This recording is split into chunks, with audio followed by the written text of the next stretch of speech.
tardes tengan todos ustedes. Sean bienvenidos a esta nuestra sesión número 8 ya del Diplomado de Historia del Siglo XX Mexicano. Como todos saben, el énfasis de este diplomado está puesto sobre las crisis. El tema de la sesión de hoy es la nación y la crisis de la civilización burguesa y estará a cargo de nuestro querido Sergio Hernández. Carlos San Juan va a tomar la palabra para ayudarnos a contextualizar justamente el trabajo, la trayectoria de Sergio. Les doy la bienvenida. Muy amable, Lilia. Esta sesión octava tiene una propuesta muy sugerente porque implica, digamos, que colocar en el centro el papel de las crisis como parteras de la historia. Sergio Hernández Galindo, profesor investigador de la Dirección de Estudios Históricos del INAH, es parte del grupo de investigadores que coordina este diplomado. Es economista por la UNAM y sus estudios de posgrado los realizó en el Centro de Estudios de Asia y África del Colegio de México en el área de Japón. Ha sido profesor de la Universidad de Yokohama e impartido conferencias y cursos en Perú, Chile, Argentina y Estados Unidos en varias de sus universidades. Ha escrito decenas de publicaciones sobre los inmigrantes japoneses en Latinoamérica y sobre las relaciones geoestratégicas entre Japón, Estados Unidos y México. Su libro, que permite explicar esta relación entre historias nacionales integradas por una sola dinámica mundial, se publicó en 2011. Este libro se llama La guerra contra los japoneses en México, Kiso Tsuru y Maso Imuro, migrantes vigilados. El libro, que trata sobre el testigo de la bomba atómica en Nagasaki, Ibakusha, testimonio de Yasuaki Yamashita, editada por el Fondo de Cultura Económica en su colección Vientos del Pueblo. Espero que con este perfil podamos aprovechar la riqueza de la exposición de Sergio que vamos a tener con nosotros. Muchas gracias, Sergio y Lilia, por su presentación. Agradezco pues a todos ustedes aquí su presencia y a TV INAH por hacernos llegar nuestros trabajos. Entonces abordaré a la historia de México desde ese gran angular de los acontecimientos mundiales que nos pueden ayudar a entender cómo la historia global impacta de manera directa a la historia nacional. El nombre de la ponencia se llama La nación y la crisis de la civilización burguesa. Entonces abordaré aquí a la Primera Guerra Mundial o a la Gran Guerra como una sola guerra que tiene una extensión hasta 1945. Es esta gran crisis que sufren estas sociedades, básicamente desde el occidente, los grandes poderes, que van a influir de manera directa en la conformación de la vida nacional. Bueno, es la época expansiva o la época, digamos, más brillante, más luminosa de estas sociedades occidentales, surge en 1871 realmente, cuando termina finalmente la guerra franco-prusiana y se inicia un periodo de paz y de estabilidad en Europa hasta justamente la irrupción de la Gran Guerra en 1914. A lo largo de estas décadas, estas sociedades occidentales europeas tuvieron un crecimiento y una expansión mundial que iré mostrando enseguida. Pero esa época también está caracterizada por el desarrollo de las ciencias, las artes, el ocio, el uso ya masivo de industrias que ya podemos considerar como culturales, que van a dar un esplendor a estas sociedades. Lo que vemos en esta primera foto es una foto de 1910, está ubicada en París, en la gran exposición universal que Francia organizó, donde asistían pues prácticamente todos los países del mundo, los países más importantes. Con el fin de esta guerra franco-prusiana se inicia esto, lo que le llama los franceses la Belle Époque, la bella época. París, y en particular esta imagen de la Torre Eiffel, se va a volver icónica a partir de 1889, cuando en una anterior exposición mundial que es organizada por Francia, este monumento se inaugura. Es parte de esta sociedad de la Belle Époque, esta construcción, esta torre, va a tener una repercusión icónica en prácticamente todo el mundo. París se va a ver y va a ser dominada la ciudad luz por esa fuerza que va a empezar a irradiar en términos de escritores, artistas, científicos, y el mundo también cotidiano, global, de lujo y de excentricidad que voy a mencionar en algunos de sus aspectos. Bueno, esa sociedad, esa Belle Époque, se va también a reflejar en la sociedad de consumo que se empieza a desarrollar ya de manera masiva. Esta Galería Lafayette, con esa arquitectura, como lo vemos aquí en esta foto, ese vitral en la parte alta del edificio, que va a ser parte de una corriente del arte que se va a llamar Art Nouveau. El Art Nouveau que va a poder desarrollarse de manera muy importante en París, pero no solo en París. Por ejemplo, las sociedades periféricas como México lo va a adquirir en sus grandes también edificios. Bellas Artes es un ejemplo muy claro de este Art Nouveau, que va a inundar, digamos, otros aspectos de la arquitectura en otras ciudades.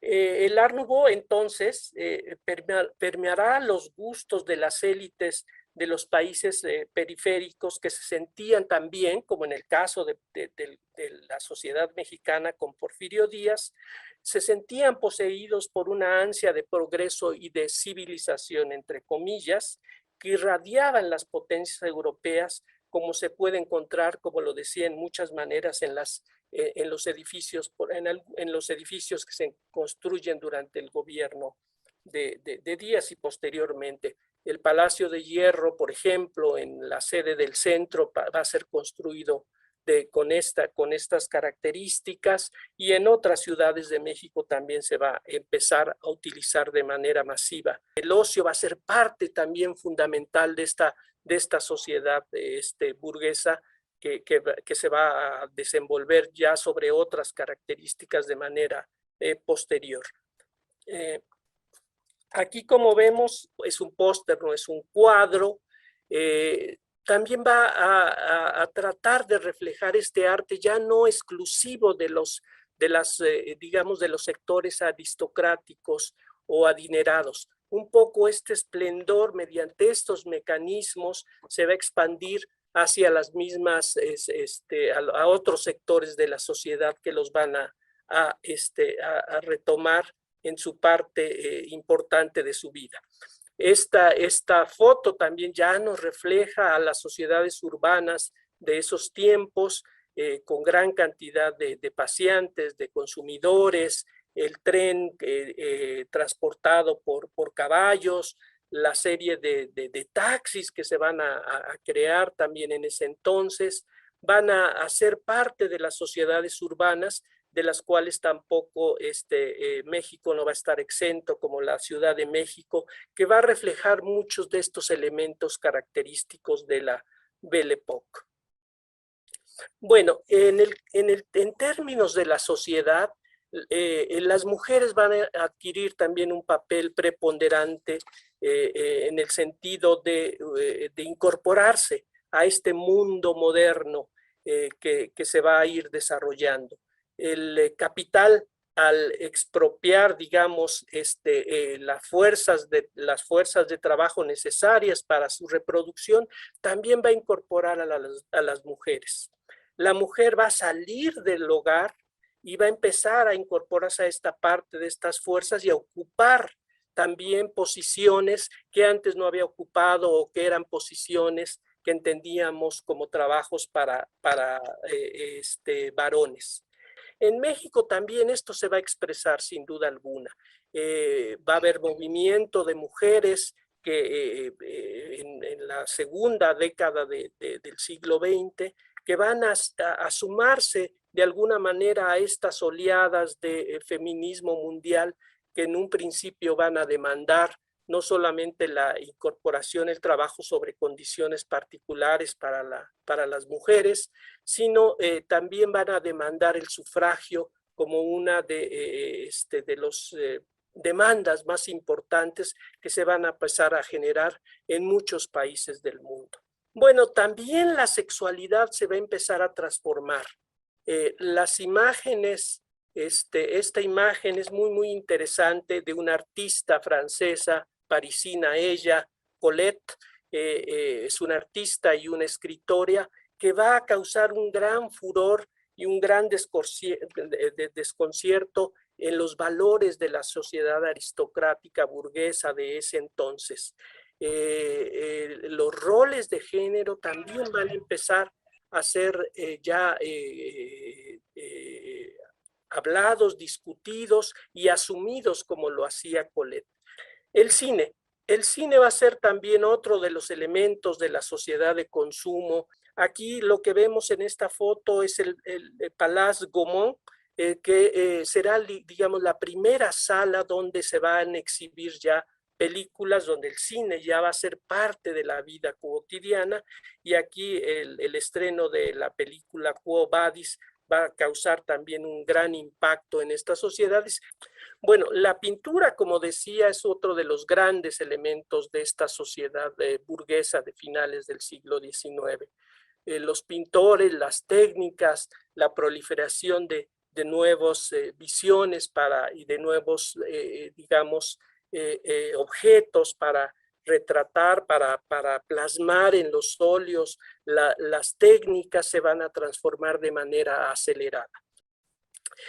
Ustedes seguramente conocen a Vincent Van Gogh. Es menos probable que conozcan a Hiroshige, un grabador japonés que vive en Edo, antes de las transformaciones japonesas, y va a ser el que va a hacer este grabado que se llamará el Ohashi Atake no, que va a reflejar la intensidad de la lluvia sobre el puente de Ataque. Bueno, lo planteo porque Van Gogh va a copiar grabado y lo va a recrear a su manera como lo muestro aquí. Lo que quiero señalar de trasfondo de este mismo cuadro es que la cultura occidental, que tiene parámetros, digamos, exclusivos europeos, algunos artistas van a transgredir estas ideas, y como Van Gogh se va a alimentar de otras culturas. No esta discusión que la cultura occidental no solamente es hegemónica, sino es el ejemplo y es el modelo a seguir de otras sociedades. Occidente va a recrear una visión de lo que es Oriente. Sin duda alguna, Edward Said, un importante intelectual palestino, Said se va a convertir en uno de los estudiosos más importantes de este fenómeno con lo que respecta a la visión de Inglaterra y de Francia sobre Medio Oriente. Pero sus conclusiones y su abordaje creo que refleja también muchísimo, como lo vamos a ver posteriormente, en la visión que van a tener estas potencias y en particular Inglaterra sobre México, que reflejan esta visión orientalista. Bueno, como parte también de esta Belle Époque, van a desarrollarse actividades como la literatura que van a plasmar otros elementos disruptivos de esta sociedad burguesa y que tienen que ver con su propio desarrollo, el desarrollo del proletariado, de los trabajadores concentrados en enormes fábricas, desposeídos de cualquier bien de reproducción de su vida, se van a concentrar en estos elementos que Émile Zola, un escritor francés muy importante, va a reflejar en una novela que surge en esos años. Germinal es esta novela y describirá una huelga minera de obreros carboníferos que va a ser finalmente reprimida y derrotada. Este peligro, como lo veían los sectores dominantes al organizarse las clases subalternas y en particular los trabajadores, va a ser también plasmado sin duda alguna y explicado de manera muy precisa por Karl Marx. Marx le llamó el fantasma que recorre Europa y que empezó a recorrer esta Belle Époque. Bueno, pero ese fantasma va a ir adquiriendo ya gran notoriedad y una realidad importante. Comuna de París es un movimiento del pueblo parisino organizado bajo sus propias reglas, que va a plantear una alternativa obrero y sindical en la primavera de 1871, dirigirá cuando a punto de ser reprimido y ser violentamente reprimido y va a haber más de 20,000 muertos como resultado de esta, donde el gobierno finalmente francés va a retomar el control de París, va a lanzar este comunicado a los soldados del régimen. La comuna de París, aquí vemos la Plaza Vendôme, que es destruida por los mismos comuneros, y la estatua de Napoleón III, con la cual finalmente terminará, iniciará la Tercera República. Es decir, el símbolo ya rojo alternativo que luego en inicios del siglo XX va a irrumpir de manera masiva, se va a convertir en un símbolo alternativo de esta sociedad burguesa, y México no va a estar exento de estas nuevas ideas y organizaciones. Sin duda alguna se transmitirá a partir del movimiento comunista, de los partidos comunistas, pero también del sindicalismo anarquista, que va a empezar a organizarse y del cual Ricardo Flores Magón es el ejemplo más importante de este movimiento y estas ideas que vienen de esa sociedad y que va a empezar, digamos, a permear a otros lugares. También las revueltas feministas van a ser parte de estos nuevos movimientos y nuevos escenarios, como ya lo habían señalado, pero que también se van a ser parte de la consecuencia de la Comuna de París. Entre uno de los elementos que pedía esta comuna era que los hijos de las mujeres trabajadoras tuvieran guarderías, y se va a convertir ya en una demanda fundamental para movimientos posteriores. Como parte también de este mundo disruptivo, pero aunque no se enfoca, digamos, en la parte, digamos, socialista o comunista, pero sí como una revolución social, en la periferia se van a empezar a ver elementos disruptivos de manera muy clara. Uno de ellos, sin duda alguna, es la Revolución Mexicana, pero también ya la Revolución Soviética y la transformación y la creación de una nueva sociedad estructurada ya no sobre las bases de la explotación del capital, va a ser un elemento que va a surgir en esa época de la Belle Époque y en la época, digamos, ya de fines de la cerca ya para el siglo XX. Bueno, como decía también, bueno, vamos a ir pasando ya a la parte, digamos, no tan glamurosa, pero también es reflejo de esta estructuración de la sociedad de fines del XIX, que viene pues también con un desarrollo de la revolución industrial, de las maquinarias y de los avances en las técnicas. Me gusta traer esta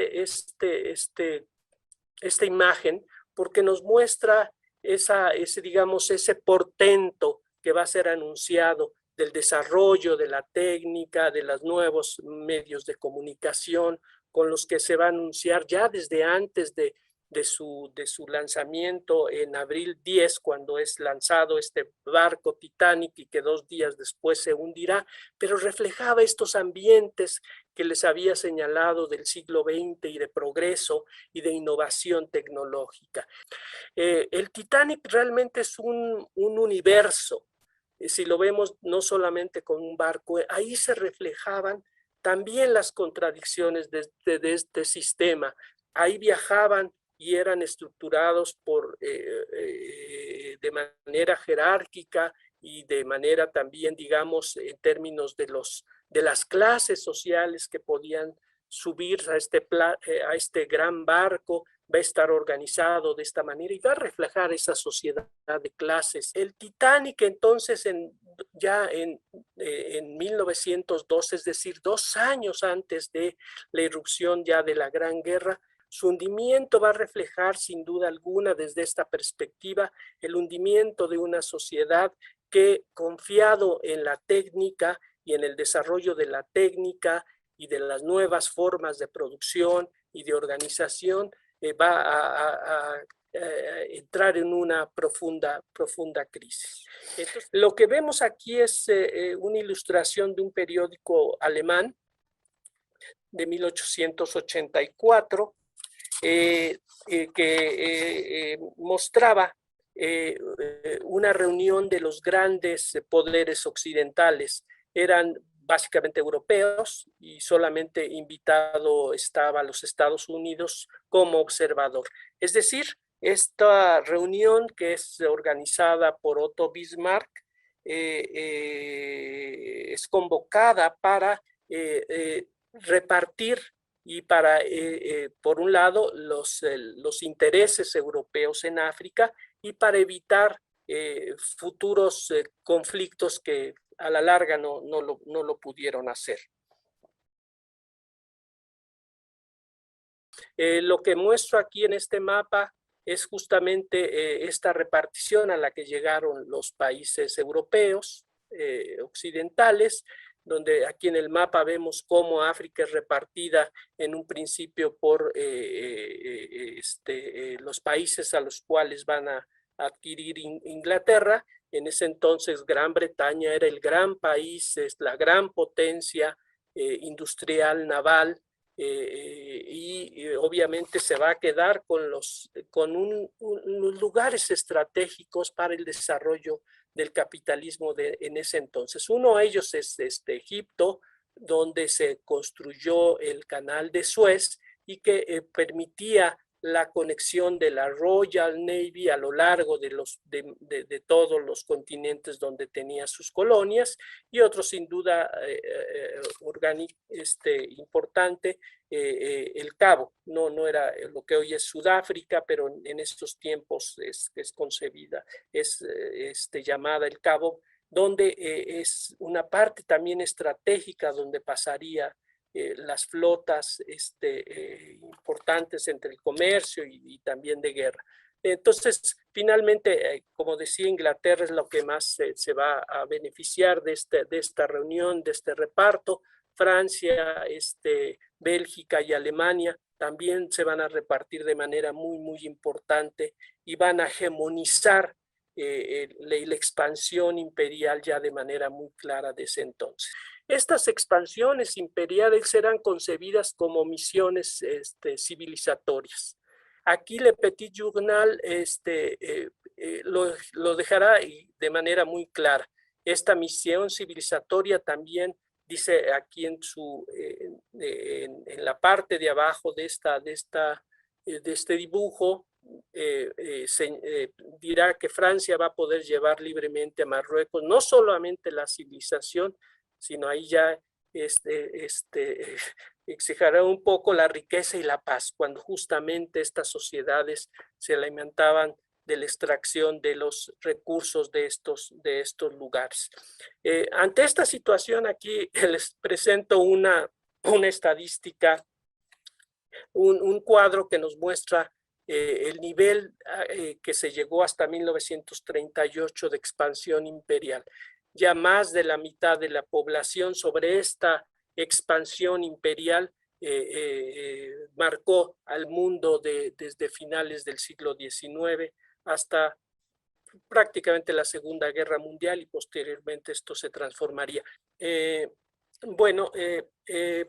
esta expansión aquí también se van a empezar a ejemplificar en las caricaturas. Aquí le llaman el pastel de los reyes y de los emperadores en China. Es decir, la repartición ya desde mediados del siglo XIX de esta gran, importante, digamos, imperio en ese entonces, que tenía gran cantidad de población y de recursos ya repartido por los países occidentales.